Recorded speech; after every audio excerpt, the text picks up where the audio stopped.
Attorney General Eric Holder lashing out at House Republicans for voting to hold him in contempt of Congress last week. Holder accusing them of playing politics, saying, quote, "I've become a symbol of what they don't like about the positions this Justice Department has taken.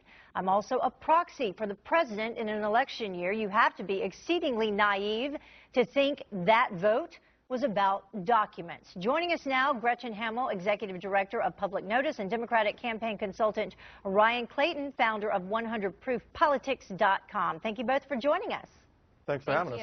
So is Attorney General Holder, as he says his words, being used as a proxy to attack President Obama, or is this a legitimate move by the House to hold him in contempt? And I will begin with you, Gretchen. Oh, it's a legitimate move made by the House. I mean, you have to look at what Holder did, and it looks like he's covering up a crime. There are over 80,000 documents out there, and he's only given 7,600 pages of those documents to House Republicans. I mean, this is all on Holder. This is not about politics. This is about covering up something or not telling the American people the truth and the Brian Terry family the truth. So what about that, Ryan? The Justice Department has provided ICE's House Oversight Reform Committee with 7,600 documents on Fast and Furious. But there are, in fact, 150,000. So why not provide the rest if there's nothing to hide? Well, Republicans in Congress and their right-wing allies were the exact same people who defended President Bush when he used executive privilege. And now these exact same people, these opportunistic politicians, are viciously and relentlessly attacking President Obama for doing the exact same thing. You know, when is somebody going to stand up and tell members of Congress like Representative Issa and Representative West that enough is enough? Have you no shame? This reminds me of McCarthy-style witch hunts where members of Congress viciously and relentlessly attacked fellow public servants. Okay. So Ryan, I mean, I want to point out, Ryan is just talking, he's talking about House Republicans and what they used to say. Let's talk about what the president and what he used to say. And he said that he was going to treat them as a co-equal branch of government, that he was going to have the most transparent administration ever. And what? Why can't we hold him accountable? And I would add to that, Ryan, as well, 17 Democrats voted to hold the Attorney General in contempt as well. So it wasn't just Republicans across the board. And you mentioned this, President Obama, by no means, you're right, the first to invoke executive privilege. President Bush invoked it 6 times, Clinton 14 times. But here's the thing that I would point out to you. President Obama criticized the Bush administration of hiding behind executive privilege. It was over the controversial firing of 9 U.S. attorneys back in 2007 when President Bush refused to hand over subpoena documents declaring executive privilege instead. So is President Obama not doing the very same thing that he accused President Bush of doing? And in this case, we have a dead Border Patrol agent, Brian Terry. That's very true, and that's a tragedy for everyone in America who values the lives of those who serve the American population every day.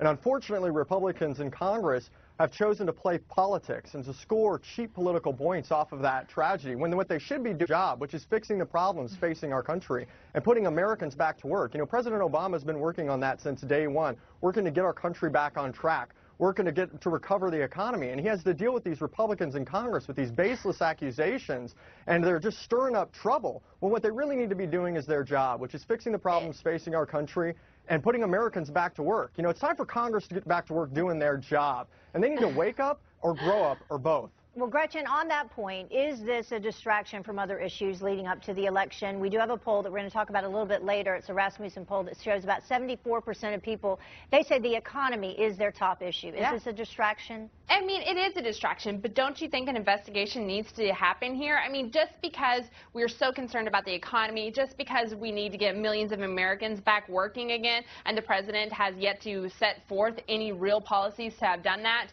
doesn't mean that we should give everyone a pass for not holding people accountable. We should be holding everyone accountable. We can walk and chew gum at the same time. Why don't we look at who passed the laws that turned America into a supermarket of assault weaponry for the drug cartels in Central and South America? And let's look at that stimulus that hasn't really created the jobs that it was supposed to create. That make it so anyone can buy an unlimited amount of assault weapons here in this country. Did you get what you wanted, Republican Party? Did you get what you wanted, GOP? Oh my God, Ryan, you're making this. Real there you are. Dealer in Talk this about country. someone who is making this about issue it's not. I think it's Ryan.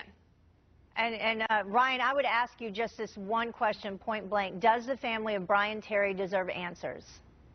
Of course. The family of Brian Terry gave their son's life for this country, and I don't think that anyone should be playing politics with his life, or making they're not. accusations and going up and trying to take out the Attorney General and trying to slap President Obama. I think they should have some dignity and respect for that family and let them grieve in private, and then follow the investigation and see what comes out of it and make sure that justice is done. That's what we all want. All Americans want. I don't know why Republicans want to turn this into a political issue so they can take down the American president. That's just ridiculous, and it's disrespectful, quite frankly, to the office of the presidency and to the family of Brian Terry. And Gretchen, one of the other phrases that's been used is that this has been a political witch hunt on behalf of the Attorney General Eric Holder, but he has been behind a lot of controversial decisions. You know, the KSM trial, prosecuting CIA operatives, voter ID laws, suing Arizona for enforcing immigration laws. So does he have some sort of argument there?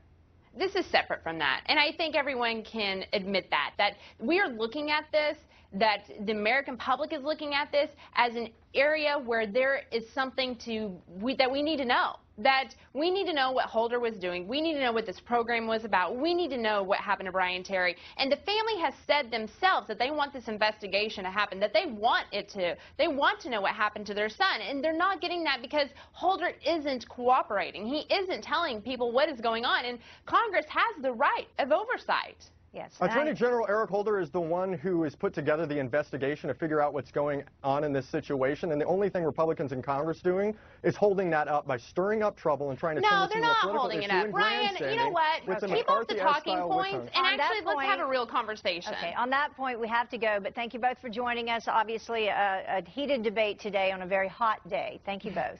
Thank you. Thanks for having us. Greg. Medical researchers raising awareness about a